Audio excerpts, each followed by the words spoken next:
So my dear student, ये आपके सामने क्वेश्चन है। आज की इस वाली वीडियो में मैं कम से कम 5-6 क्वेश्चन लेके आया हूँ। तो इस वाली वीडियो में हम लोग क्या करेंगे, इन सभी क्वेश्चनों की प्रैक्टिस भी करेंगे और सोचेंगे। ठीक है, ये क्वेश्चन इसमें से बहुत सारे एक दो क्वेश्चन है जो रिपीटेड हैं, तो इन क्वेश्चनों को फिर भी आप लोग बार बार देखिएगा और आप लोग इसे करने की कोशिश कीजिएगा। ठीक है, तो पहला वाला क्वेश्चन जैसे find the radius of the circle with centre at origin, the line given x + y = 5 is tangent to a circle. तो यहाँ पर मैंने थोड़ा छोटा सा ड्रॉ बना रखा है, आपको शायद दिखाई दे रहा होगा। यहाँ पर क्या है, एक सर्कल है और सर्कल से लाइन जा रही है, दैट इज़ पॉइंट 3, a। तो यहाँ पर से ये x + y = यहाँ पर दिया है, क्वेश्चन में दिया है। ठीक है, ये यहाँ से लिखा है। तो यहाँ पर से a की वैल्यू आ जाएगी। जब a की वैल्यू आ जाएगी तो उसके बाद एक ये पॉइंट है 0,0 है इसके, और एक ये पॉइंट है 3, या x, y जो भी है पॉइंट। उसके बाद मैं इसकी बात कर रहा हूँ। ठीक है, डी मिलता है, डिस्टेंस मिलती है। वो कैसे मिलती है, √x2 - x1 का whole square plus y2 - y1 का होल स्क्वायर। इसके हिसाब से हमें डी पता चल गया ना यहाँ पर, और डी यही तो है रेडियस।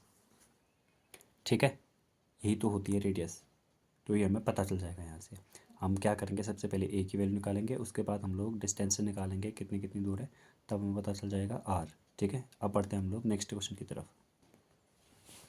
तो ये है हमारा नेक्स्ट वाला क्वेश्चन। इसमें लिखा है, देखिए, if the zeros of the quadratic polynomial are 2 and -3 then find the values of A and B. तो आपको ये पता है कि ए की वैल्यू यहाँ पर कितनी है, 1 है। बी यानी कि bx², ये होता है ना हमारा जनरल फॉर्मूला, ये होता है क्वाड्रेटिक इक्वेशन का, ax² + bx + c = 0। तो ए बी सी में कंपेयर कर रहा हूँ इस वाली इक्वेशन के साथ। ठीक है, तो यहाँ पर ए आ जाएगा, बी की वैल्यू कितनी आ जाएगी, a+1 आ जाएगी, और सी की वैल्यू कितनी आ जाएगी, वो बी आ जाएगी। तो इसका जीरोस दे रखा है, यानी कि अल्फ़ा हमें गिवन है, अल्फ़ा कितना है 2, और बीटा कितना है -3। वो मैं कहाँ से लिख रहा हूँ, यहाँ पर से उसके जीरोस गिवन है कि 2 और -3 है। तो ए और बी की वैल्यू बतानी। अब ए और बी की वैल्यू हम किस तरह से बता पाएंगे, देखिए, सबसे पहले आपको ये पता होना चाहिए कि अल्फ़ा प्लस बीटा वो होता कितना है। अल्फ़ा प्लस बीटा होता है -b/a। तो अल्फ़ा कितना है 2, और ये कितना है -3। तो 2 वैसे +-3 होगा, तो -3 हो जाएगा, और -b। अब b की वैल्यू कितनी है, a+1, तो -b/a। a की वैल्यू 1 है। ठीक है, यहाँ से हम क्रॉस मल्टीप्लाई करेंगे तो a की वैल्यू आ जाएगी। ऐसे हम लोग किसका फॉर्मूला लगाएंगे, हम लोग लगाएंगे फॉर्मूला उसका, ये सम ऑफ द जीरोस का, प्रोडक्ट ऑफ द जीरोस, तो b की वैल्यू भी आ जाएगी। ठीक है, तो ये था आपका क्वेश्चन। अब चलते हैं हम लोग नेक्स्ट क्वेश्चन की तरफ। नेक्स्ट वाला क्वेश्चन ये रहा आप लोग के सामने, देखिए, if the area of the base of a right circular cone is 51 centimetre, मतलब एक कोन है और ये रहा इसका बेस, और उसका एरिया कितना आ रहा है, एरिया आ रहा है 51 centimetre square, 51 centimetre square. If the area of the base, अच्छा केवल बेस का एरिया बोल रहे ना, if the area of the base of right circular cone, एक राइट सर्कुलर कोन के बेस का एरिया इतना आ रहा है, तो इसका मतलब ये πr² हुआ। πr² इतना है, यहाँ से r की वैल्यू आ जाएगी। ठीक है, अब जितनी आएगी जो आएगी वो आप लोग सॉल्व करना, 22.7 वैल्यू रखना, फिर आ जाएगी r आ जाएगी हमारे पास। ठीक है, तो ये r इस कोन की भी हुई। अब क्या बोला, इसका वॉल्यूम कितना है, 85 सेंटीमीटर क्यूब। तो वॉल्यूम होता है वो, आई एम सॉरी, ये आपको दिखाई नहीं दिया होगा, πr² की वैल्यू 51, r की वैल्यू आ जाएगी यहाँ से। ठीक है, r की वैल्यू आ जाएगी। फिर उसके बाद क्या करेंगे, हमारे पास कौन तो है ही, इसकी वॉल्यूम भी दिया है। वॉल्यूम कितना दिया है, 85 सेंटीमीटर क्यूब।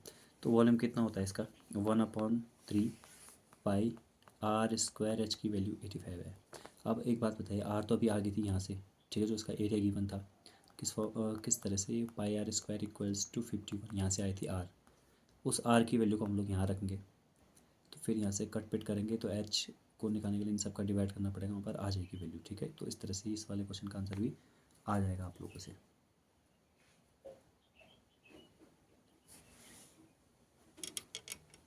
लास्ट वाला क्वेश्चन हमारा ये रहा question, a circle is inscribed in a right angle triangle A B C, right angle at B.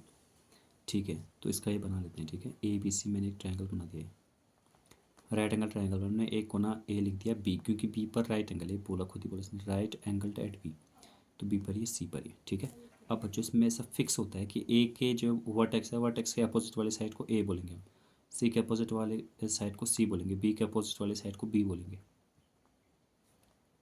ठीक है, आई होप ये वाली बात आपको समझ में आ गई। अब दे रखा है क्वेश्चन में बी सी,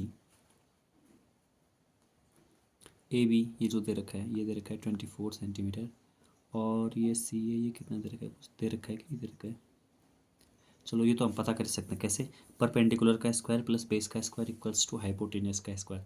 इस तरह से ये वाली साइड भी पता चल जाएगी, ठीक है। जब 24 का स्क्वायर करेंगे 7 का स्क्वायर करेंगे उन दोनों को प्लस करेंगे ना, तो ये वाली साइड आ जाएगी, नहीं ये वाली साइड आ जा रही है 25।